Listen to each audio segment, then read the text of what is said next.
1942. The entire world is at war. The Axis and the Allied forces are bombing non-stop. We are in the midst of the biggest conflict in history, a war which will cause almost 50 million deaths. In Rome, the Pope, Pius XII, is confined to his palace, far from the chaos of war. As the spiritual leader to hundreds of millions of Catholics around the world, he must guide the Church through one of the darkest periods of our history. Because 1,000 kilometers away, in Poland, Hitler has already begun carrying out his gruesome plan: the extermination of all Jews in Europe, whom he would gas to death in concentration camps, all carried out in top secret. And yet the Pope is well aware, as he is one of the most well-informed men on the planet. The world awaits any kind of grand gesture or speech condemning these atrocities. Sa seule arme, c'est la parole.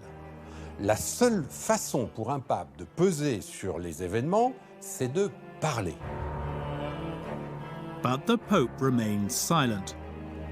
Surely, in principle, Nazism and Catholicism are fundamentally opposed. C'est deux planètes complètement différentes. Si vous lisez Mein Kampf, vous comprenez qu'il y a quand même peu de points communs avec l'Évangile. Excluding their points in common with Hitler, the Catholic Church will find that. As early as the 1930s onwards, dozens of priests become Nazis. The Vatican will let it happen. The Church will even make a pact with the Führer by signing an international agreement. Pie XI a toujours dit, bien avant l'arrivée d'Hitler, qu'il signerait un concordat avec le diable en personne s'il fallait, si c'était nécessaire pour sauver les intérêts de l'Église. You will discover the story of certain men of the Church, fervent admirers of Hitler, who championed the cross of Christ as well as the swastika. Il terminait ses sermons au nom du Père, du Fils et du Saint-Esprit à Hitler, ce qui n'est pas tout à fait dans le droit canon romain. Et il avait aussi une autre phrase, c'était Adolf Hitler comme notre prophète Jésus-Christ, ce qui est un peu original. After the war, networks within the Vatican will help the biggest Nazi criminals to escape Europe.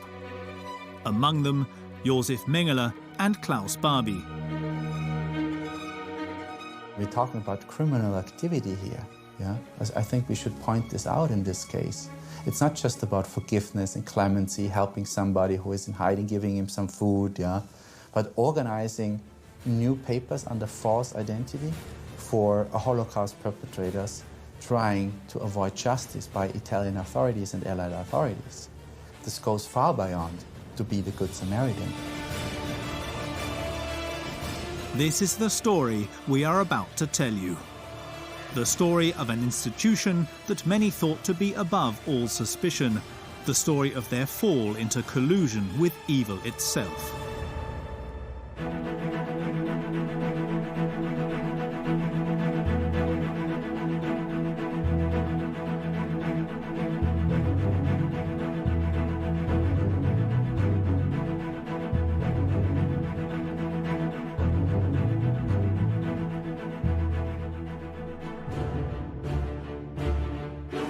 All ambiguity of the links between the Vatican and Nazism had begun well before the Second World War.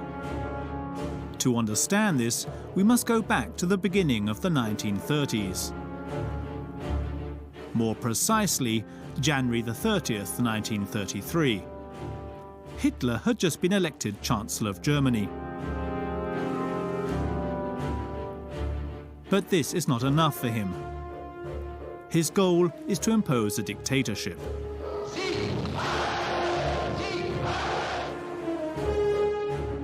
To accomplish this, Hitler must change the constitution, and to do that he must have 2/3 of the vote of the Reichstag representatives. His one hope is to have a political party, one that holds great power within the assembly. The Centrum, 100 or so centrist representatives, Catholic representatives. Hitler doit, s'il veut être un totalitaire, comme il le prétend, il doit rallier à son régime ce pilier de la société weimarienne que constituent les catholiques ou que constitue l'Église catholique. Parce qu'il a besoin de restaurer une forme d'unanimité sur laquelle va se construire le totalitarisme. But the problem is, in principle, that it would be impossible for the Church to give its voice to Hitler. Nazism and Catholicism are fundamentally opposed. L'évangile, c'est d'abord l'accueil de l'autre, aimez-vous les uns les autres, etc. Et c'est pas un appel au meurtre collectif et des appels guerriers au nom d'une nation qui serait une nation exceptionnelle entourée de sous-hommes. But more is needed to discourage Hitler. If he wants full powers, he must convince at all costs the Central. Hitler va chercher à gagner les catholiques en multipliant des discours élogieux sur l'idée chrétienne. Il va promettre d'édifier son nouveau Reich, ce troisième Reich, sur des bases chrétiennes. But these fine words will not be enough to appease the German Catholics. However, everything is at stake. So here is the Führer's plan. It's not only the German Catholics that he needs to seduce, but their leader, the Pope himself. From the outset, this mission seems to be a lost cause, and yet we see that on the Vatican side, the idea will be rather welcomed.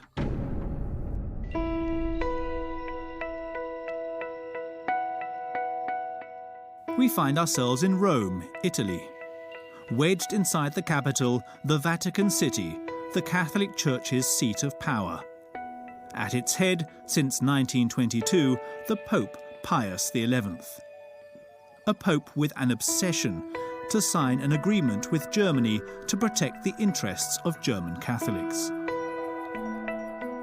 Des négociations pour aboutir à un concordat du Reich avaient été ouvertes avec la République allemande par le Saint-Siège depuis 1919. Et alors ça avait commencé, ça avait avorté, mais il n'y avait pas encore de concordat du Reich. Et à peu près chaque fois qu'un nouveau gouvernement allemand était formé, eh bien, c'était relancé soit par le Saint-Siège, soit par le gouvernement allemand. Et évidemment, l'échange était toujours le même, c'est-à-dire je te donne un concordat, mais en échange, le parti catholique me soutient au Reichstag. Hitler could thus agree to sign the Concordat on the condition that he had the assured backing of the full powers. And it seems that the idea of negotiating with the Führer does not repel the Pope. Because for Pius XI, Hitler is not yet the devil. He sees him, above all, as a fierce anti-communist. A man who could prevent Stalin from invading Europe and suffocating the Church, the Vatican's incessant fear. Quand Hitler arrive au pouvoir, Pie XI ne pense pas que ce soit nécessairement catastrophique et pour une part, par anticommunisme. N'oubliez pas, il arrive au pouvoir en 1933. 1933, c'est le moment où Staline saigne à blanc l'Ukraine. Ça fait des années que les bolcheviks sont au pouvoir, ils ont anéanti le catholicisme en Russie, qui n'était pas grand-chose. Et vous voyez arriver Hitler débordant de déclarations d'anticommunisme, le pape se dit pourquoi pas. Cet anticommunisme virulent d'Hitler va jouer un rôle dans les illusions que va nourrir le pape à l'égard d'Hitler. To negotiate with Hitler, the Pope sends one of his closest associates, Eugenio Pacelli. He's the Secretary of State. He's the number 2 of the Vatican City. And the Pope had chosen him for this high-risk mission because he knows Germany very well. He was ambassador for the Vatican for 13 years, a strategic post. Vous imaginez à l'époque, au tout début des années 30, l'importance des relations entre le Saint-Siège, représenté par le nonce apostolique, le jeune Eugenio Pacelli, et l'Allemagne, qui est le plus important pays catholique du monde. But the Concordat is far from being signed.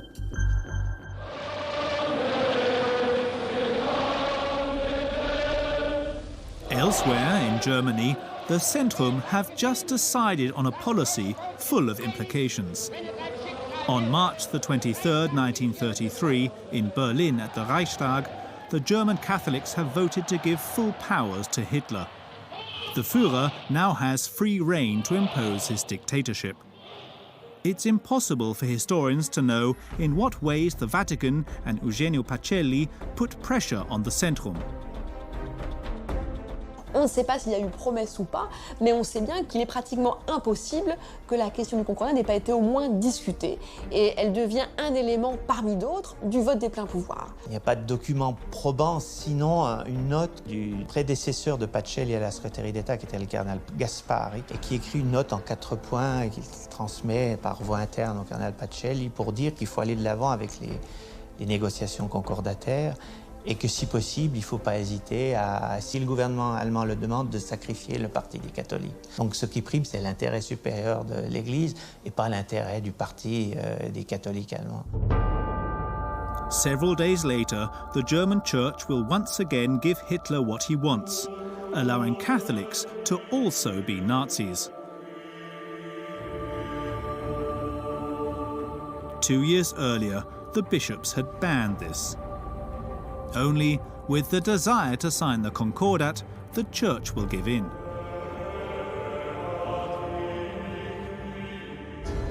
From the 28th of March 1933, German Catholics can officially be Nazis.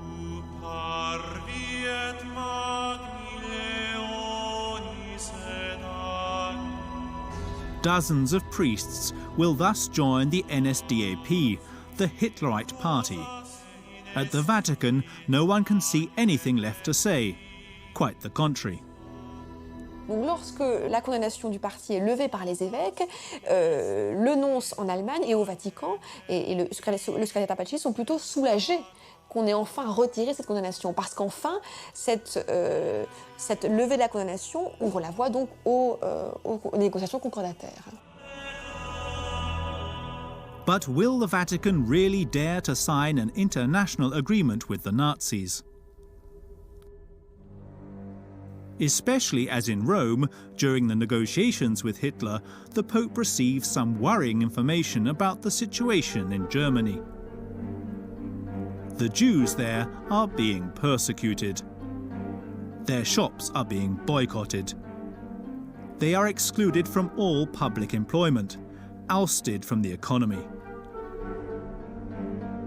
The Führer is putting in place the first anti-Semitic measures that will become the foundation of his policies. Voices are raised to warn the Vatican. Among them, an outraged woman writes a letter to the Pope. She pleads him to intervene. Her name is Edith Stein. Her journey is surprising. Edith was born into a Jewish family. She is an intellectual and a feminist. She has, unlike most other women of this period, a doctorate and is a professor at Münster. At 30 years old, Edith Stein converts to Catholicism. She is recognized as a woman of profound faith and an exemplary life.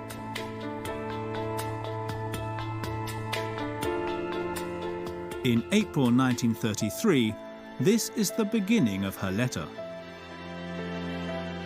Holy Father, as a child of the Jewish people who has become by the grace of God a child of the Catholic Church 11 years ago, I dare to express to the Father of Christianity what is tormenting millions of Germans.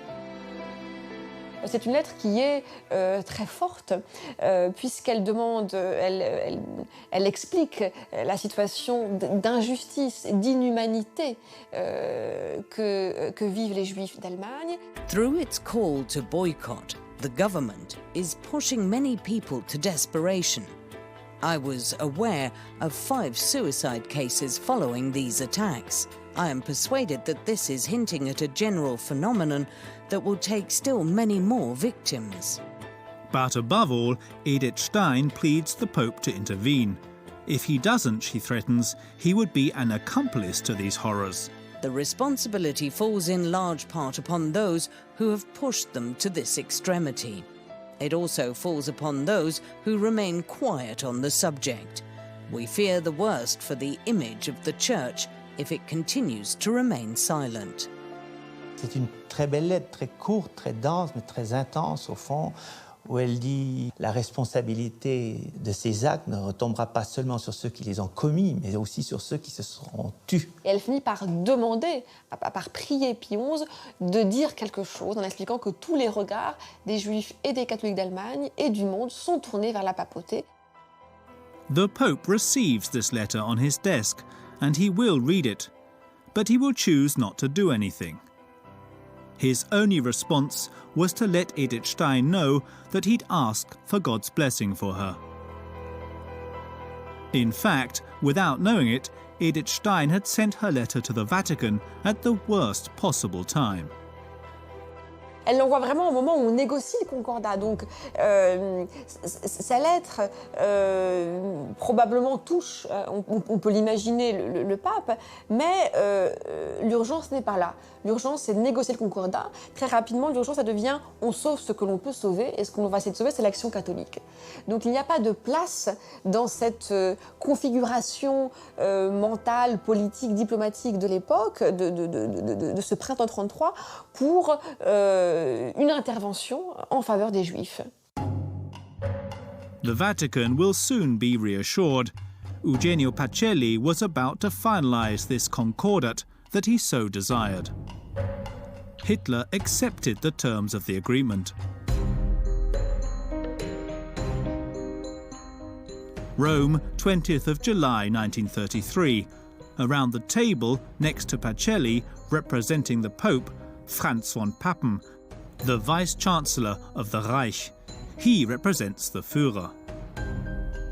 This agreement, which contains 34 articles, is a relief for the Vatican. It assures them officially the respect of the rights of German Catholics, as stated in Article 1. Article 1. The German Reich guarantees freedom of profession and public exercising of the Catholic religion.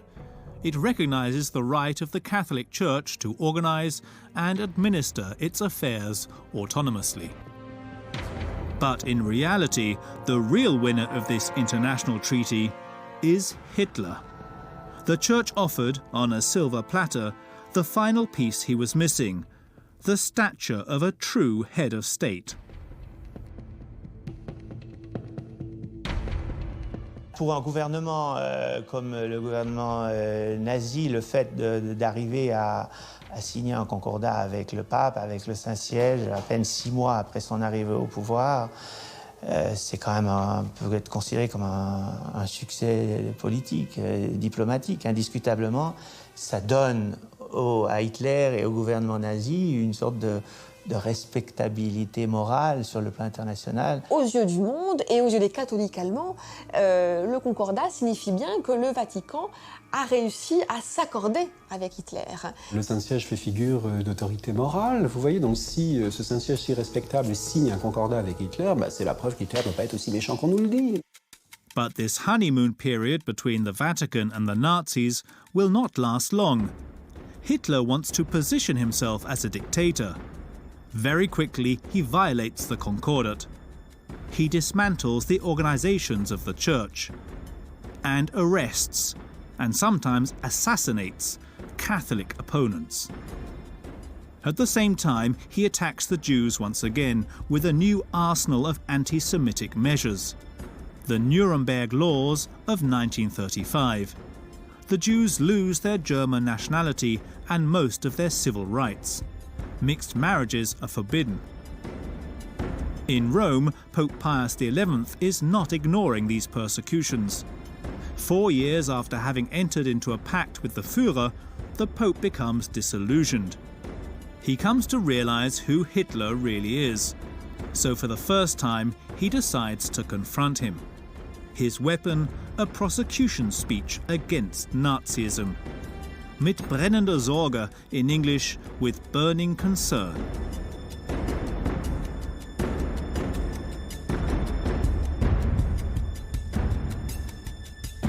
Le fait même qu'en 1937, à un moment où il n'y a plus de liberté en Allemagne, une prise de parole publique hostile au nazisme, en soi, est un acte qui est pratiquement révolutionnaire en 1937, parce qu'il n'y a plus, lorsqu'on ne peut plus écrire librement, lorsqu'on ne peut plus parler librement, lorsque quelqu'un ose dire une parole de vérité, en cela, elle met à mal le régime.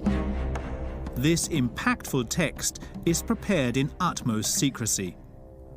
The censorship of the Nazi regime is omnipresent.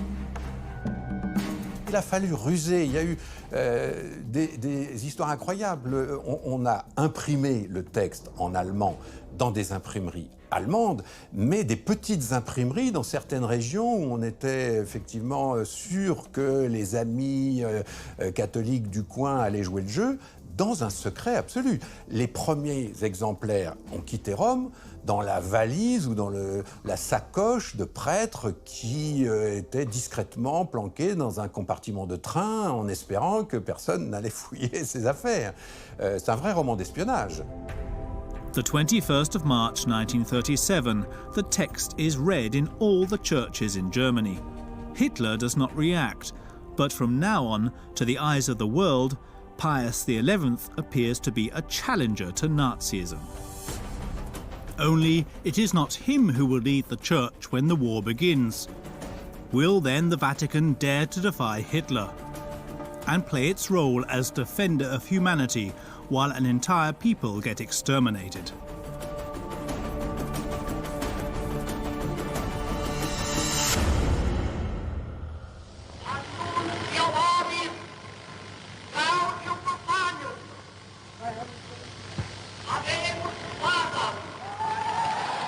March 1939, just 3 months before the war. In Rome, a new pope has just been elected. Pius XI died of a heart attack, and the new pontiff is far from being a stranger. He has chosen the name Pius XII. In reality, his name is Eugenio Pacelli, the Vatican's former number 2. This man's entrance into power will mark a halt in the political battle of his predecessor against Hitler, because Pius XII himself is a man that is far more careful. D'un côté, il est vrai que l'on élit le bras droit de Pie XI, celui qui a donc fait avec Pie XI toute la politique du Saint-Siège durant toutes les années 30. D'un autre côté, on sait aussi que Pacelli a un caractère assez différent d'Achille Ratti, de Pie XI, qu'il a un tempérament beaucoup moins autoritaire, ou en tout cas qu'il n'est pas du genre à taper du poing sur la table comme le faisait Pie XI. Foncièrement, c'est un diplomate, donc qui croit... qui est par nature enclin à toujours rechercher le compromis, l'entente, plutôt que le conflit, au fond, et qui pense que les problèmes peuvent se résoudre par la voie de l'entente, la discussion, du compromis. Except that while Hitler prepares his final solution, the voice of compromise will not suffice. À partir de janvier 1942, donc la conférence de Wannsee, la guerre change de nature puisque on ne se contente plus à ce moment-là d'envahir des pays et de se battre armée contre armée, mais on va exterminer un peuple. To accomplish this, Hitler puts in place a true industrial process. Jews are arrested by the hundreds of thousands during big raids. They are brutally packed into overflowing animal trucks and driven towards Poland to specially designed death camps on a massive scale where the majority of Jews would be gassed to death.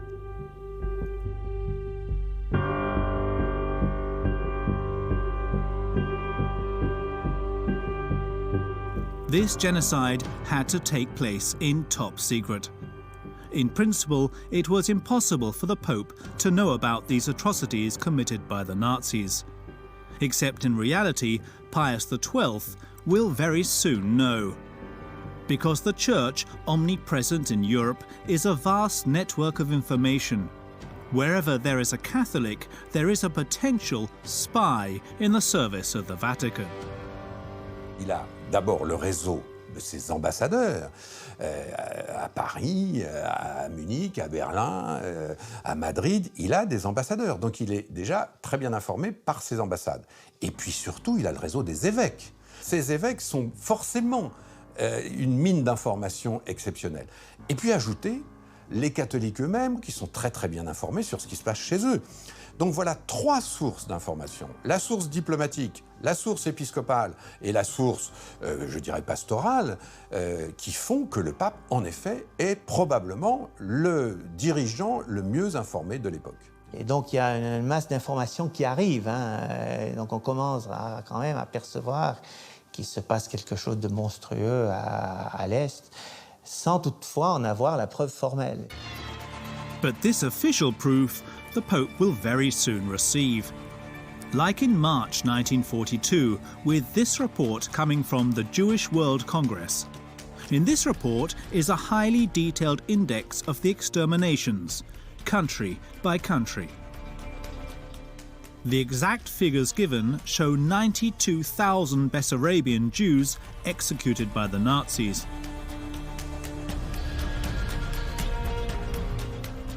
Later, the Pope will receive confirmation of this alarming news, this time by the Polish government in exile. In regards to the number of Polish Jews exterminated by the Germans, we estimate that it has surpassed 1 million.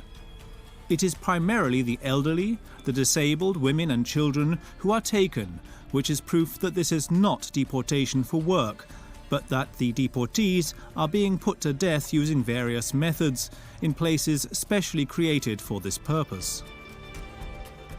All of these reports urge Pius XII to condemn Hitler. The Pope is seen as the person who could change the course of history. Il a évidemment ni armes atomiques, ni armée, ni puits de pétrole, ni territoire à défendre. Donc il n'existe pas sur le plan politique. Sa seule arme, c'est la parole. La seule façon pour un pape de peser sur les événements, c'est de parler. C'est ça qu'on appelle une autorité morale. But for the time being, the Pope has decided to keep quiet. He is not the only one to have received these reports.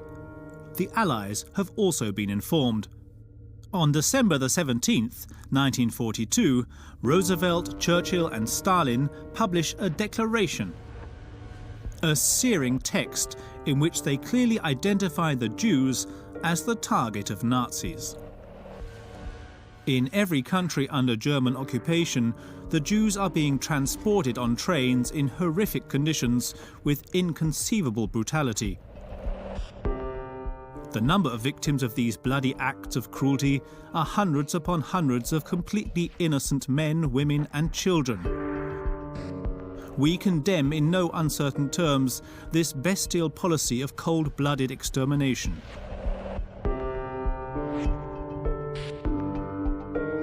Now that the whole world knows, the Pope no longer has a choice. He must speak. A severe, unequivocal condemnation is expected. On the 24th of December 1942, as the Sovereign Pontiff begins his traditional Christmas speech, an entire people is waiting. But they are going to be disappointed, as Pope Pius XII barely speaks on the matter at all. In a lengthy speech of over an hour, the issues of the Jews is addressed in one single sentence, during which he does not even specifically name them. He simply alludes to the talora solo per ragioni di nazionalità o di stirpe sono destinate alla morte o ad un progressivo deperimento.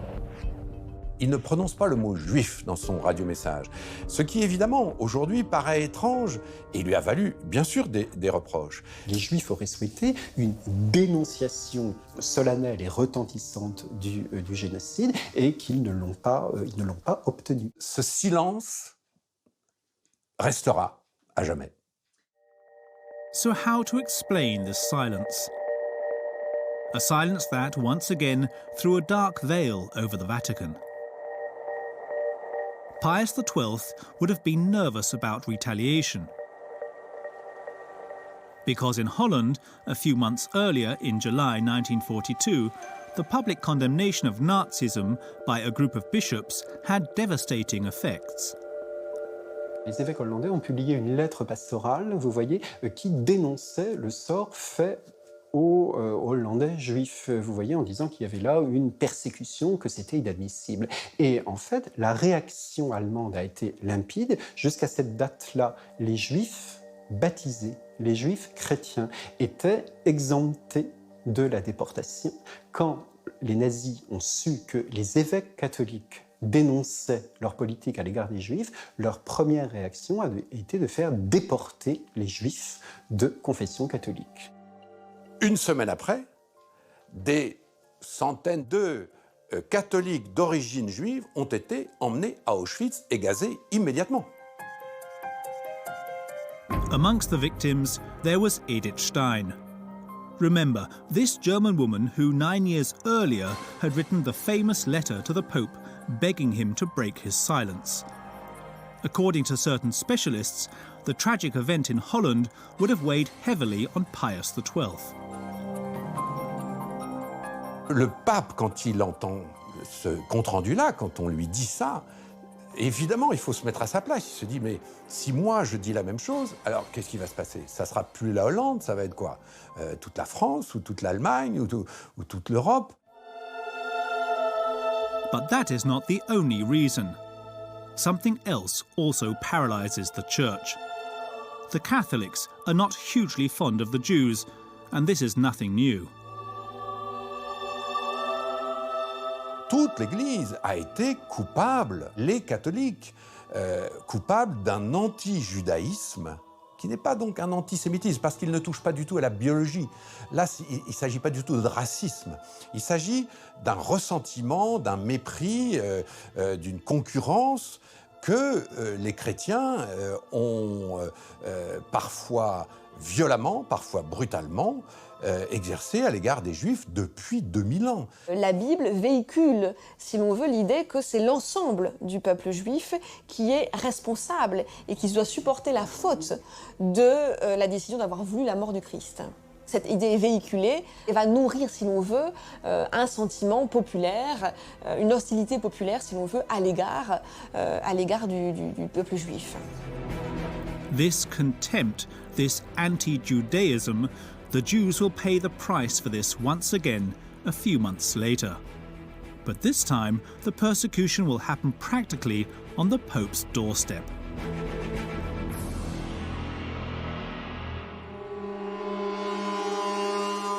We're in the Jewish ghetto in Rome, in the western part of the city. On the night of the 15th to the 16th of October 1943, the sound of German military boots approaches. The Gestapo enters the ghetto through the Via del Portico d'Ottavia. They arrest 1,259 people, 200 of whom are children. The majority of those are deported to Auschwitz and will be gassed. Only 15 people will survive. Pius XII, yet again, keeps quiet. No public condemnation. No symbolic gesture of compassion. Ce qui peut être davantage reproché à Pie XII, c'est le fait d'être resté chez lui au Vatican au moment de la rafle des Juifs de Rome. Alors ça ne l'a pas empêché d'essayer de prendre position, d'essayer de négocier avec les autorités allemandes, de réclamer que cesse cette rafle.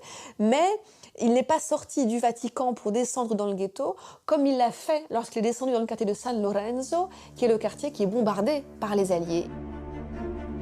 3 months before the rounding up of the Jewish ghetto, Rome was bombed, causing 1,600 deaths. At that moment, Pius XII rushed to the centre of the crowds to comfort the Romans, the majority of whom were Catholic. Il faudra beaucoup de temps pour que le Vatican comprenne qu'il ne peut pas intervenir que pour les seuls catholiques, mais qu'il doit intervenir aussi pour le genre humain. Of course, the Pope hid hundreds of Jews, even inside his own private residences. But he would not publicly speak out to encourage his flock to follow suit. However, in Rome, more than 4,000 Jews were hidden in convents and monasteries. Risking their lives, Catholics allowed entire families to be saved. In other words, many believers did not wait for a message from Pius XII. They acted on their own conscience. Il me semble que l'échec de Pie XII, c'est à ce niveau-là qu'il s'est joué, parce qu'il n'a pas su, justement, inventer le geste ou le mode de parole qui, dans l'Europe du temps, aurait eu de l'importance. The problem is that in the absence of a clear course of action from their spiritual leader, other Catholics then chose the dark side. And this led to mistakes and misconduct.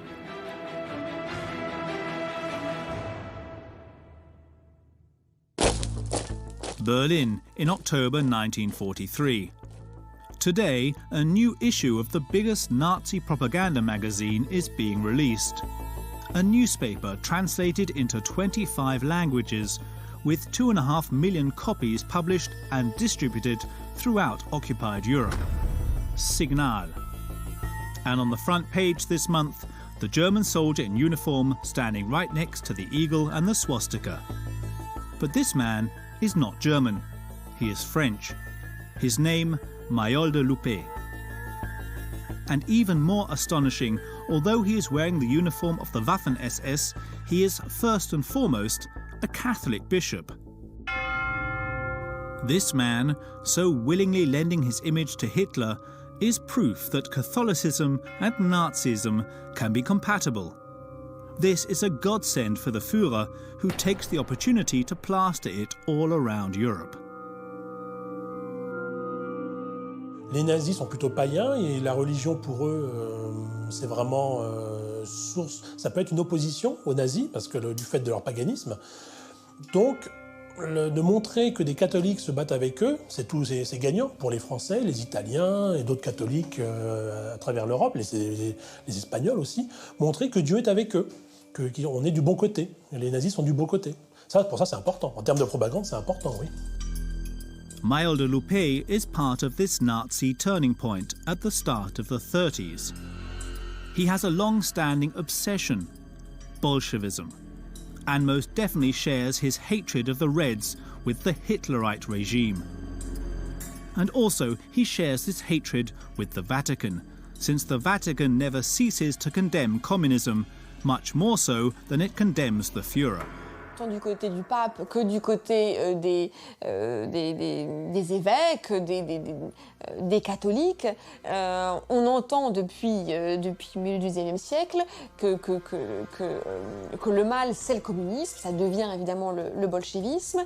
Depuis le début de la Révolution russe, le pape a pris plusieurs fois la parole pour dénoncer l'idéologie communiste, pour dénoncer les crimes du communisme. Donc, il est évident que cet anticommunisme, nourri par les événements eux-mêmes, va certainement jouer un rôle dans l'attirance de certains pour le nazisme, qui se pose comme un parti anticommuniste. Except Mayol de Loupé will not just be attracted by Nazism.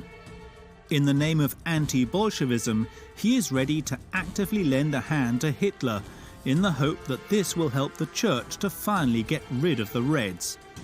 And soon he will have just the opportunity. We're in the Soviet Union in the winter of 1941. For months, the country has been fighting the bloody German invasion in Operation Barbarossa. 4 million Axis soldiers have invaded the USSR by surprise. But the war is brutal. Hitler needs more men.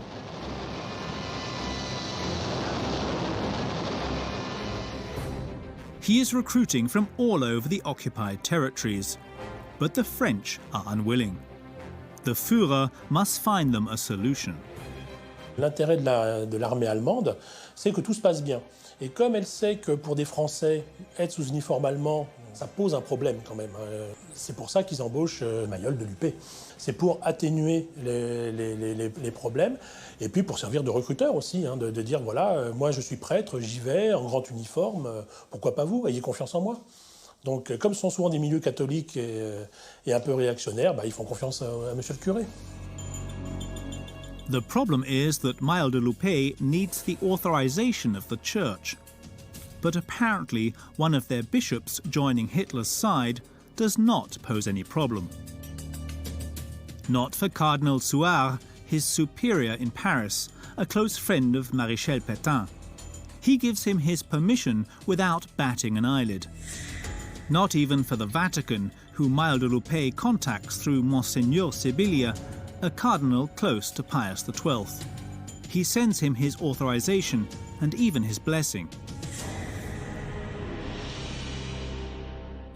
In October 1941, Maille de Loupé leaves for the front line along with hundreds of French youth and Nazis. Their trains are covered in explicit slogans: "Death to the Jews, Heil Hitler."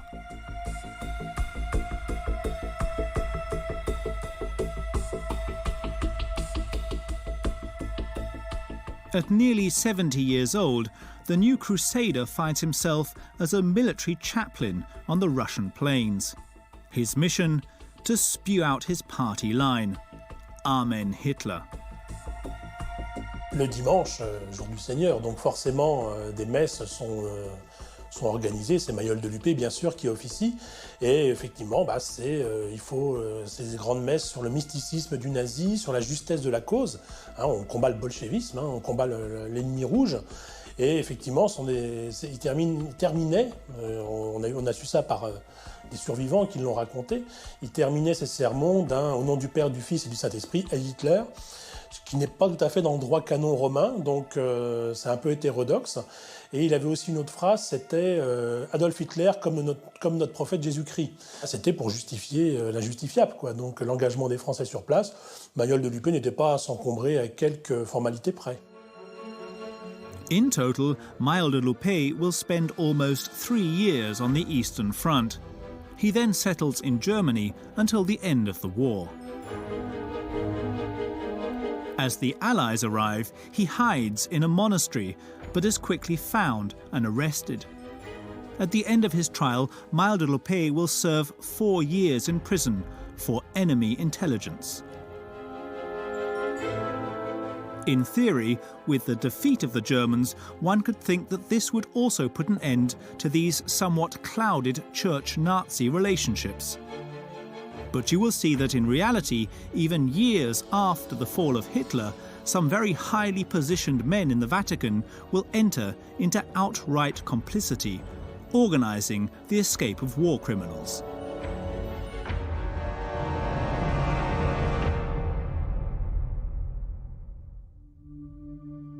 We return to Rome. The war is over. The Italians too have discovered the unbearable images of the millions of victims of the just liberated extermination camps. There is utter disbelief.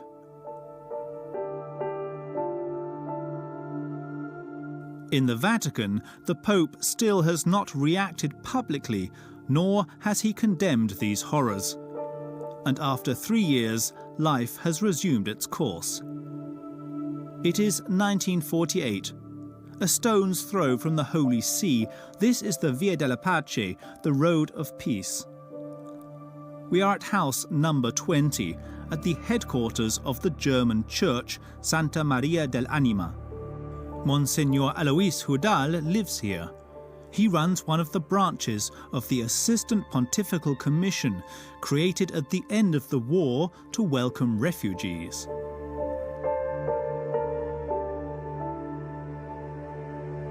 They wanted to help. They saw the millions of Europeans on the road, on the street, homeless, displaced persons, survivors of the Holocaust. It was very chaotic and very difficult situation in Europe in those years. About more than 20 million people homeless and on the streets. It was a massive problem.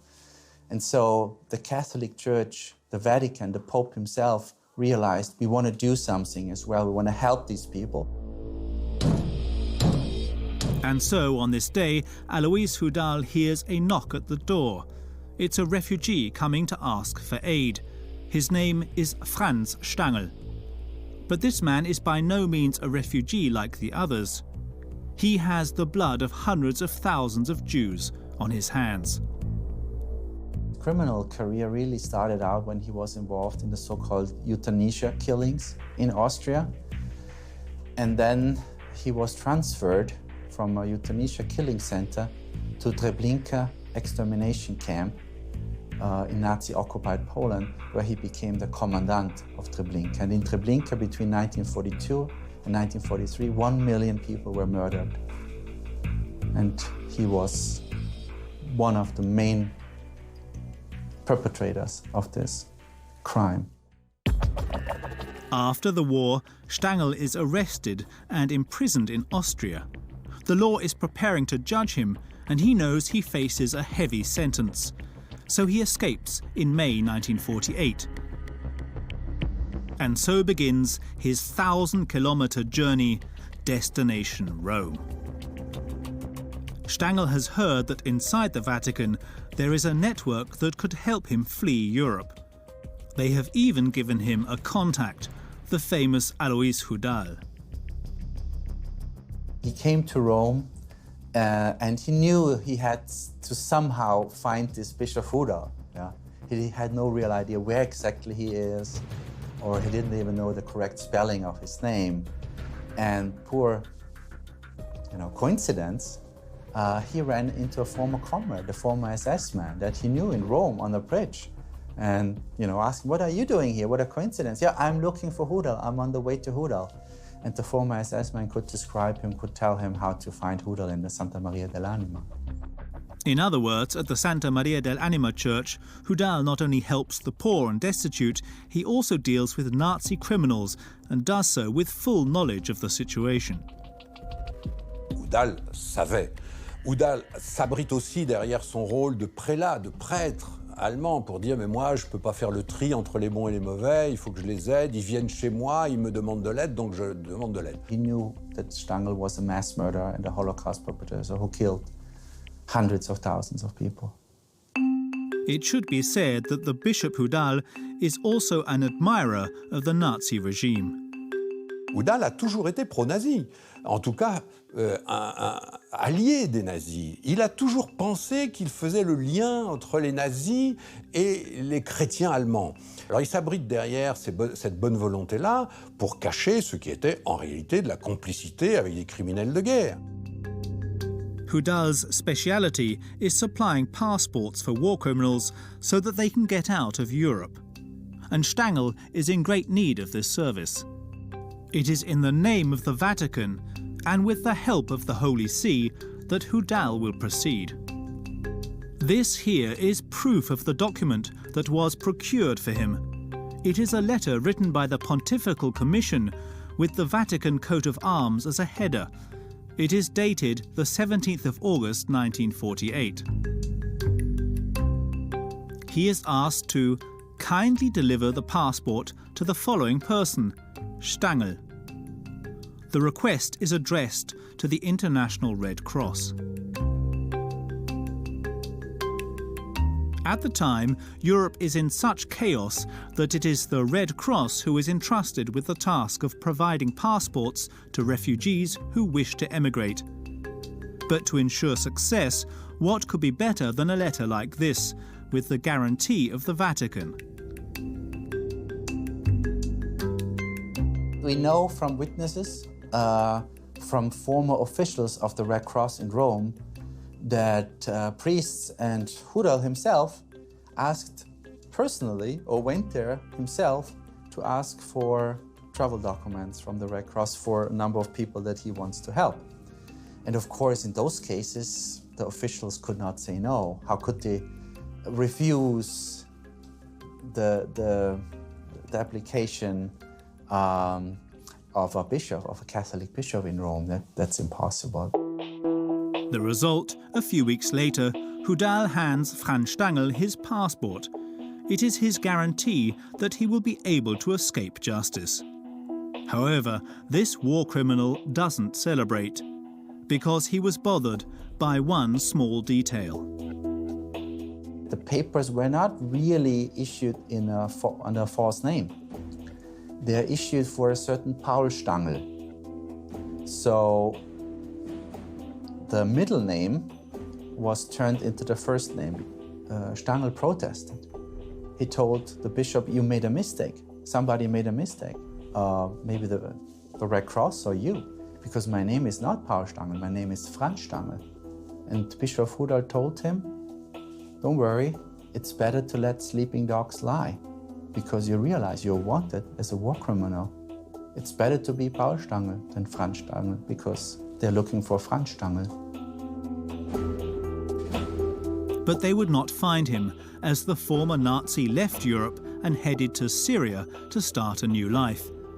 He would not be found for another 20 years in Brazil, and there he will finally be condemned to lifetime in prison. But Hudal did not just help one war criminal. Numerous others also passed through this Vatican network. Amongst them, the most wanted in Europe, such as Adolf Eichmann, the lead organizer of the death camps, Dr. Mengele, the head doctor of Auschwitz, and Klaus Barbie, the butcher of Lyon. Was Pope Pius XII aware of his bishop's schemes? Impossible to know, as the Vatican refuses even today to declassify their records. On the other hand, one report is unequivocal. It is dated back to 1947 and comes from the American Secret Service. Its author, Vincent LaVista. He did a very good job. He looked into all these structures. He figured out how these people come to Italy over the mountains, through Tyrol very often, on the Austrian-Italian border, and then how they stayed in monasteries, how some of them had contacts to former Nazis there or former fascists there, and then how they get to Genoa or to Rome. And what he discovered was that at the heart of the Vatican, there were numerous members suspected of being involved in the escape of war criminals. 22 in total, many of them bishops. And in very first place is written Monsignor Hudal.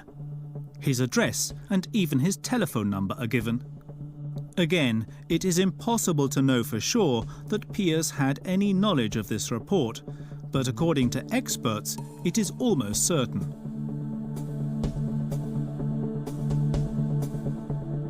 Un rapport comme ça va évidemment sur le bureau du secrétaire d'État, qui est le Premier ministre du pape. Sauf qu'à cette époque, il n'y a pas de secrétaire d'État, puisque le secrétaire d'État est mort en 1944 et Pie XII n'a pas voulu le remplacer. Pie XII disait, au fond, le secrétaire d'État, c'est moi. À partir de cette boutade du pape lui-même, on peut considérer qu'un rapport important comme celui-là est arrivé sur son bureau. Alors, qu'en a-t-il fait? L'a-t-il lu? L'a-t-il confié à des gens? Qui saura jamais? In any case, the Pope did not react publicly. At the Vatican, affairs are dealt with internally. Alois Hudal would resign 5 years later, in 1952. Even today, Pius XII is shamed for his silence. All of it. His silence during the genocide, but also his refusal to speak out after the war, and to explain himself when he no longer needed to be in fear of retaliation. It would not be until his death in 1958 that the people would finally hear his regrets. This is how his will opens. Have mercy on me, Lord, and grant me your forgiveness. The knowledge of my weaknesses, failures and sins committed during such a long pontificate in such terrible times has revealed my shortfallings and my disgrace. I humbly ask forgiveness of all those I have offended, wronged and outraged.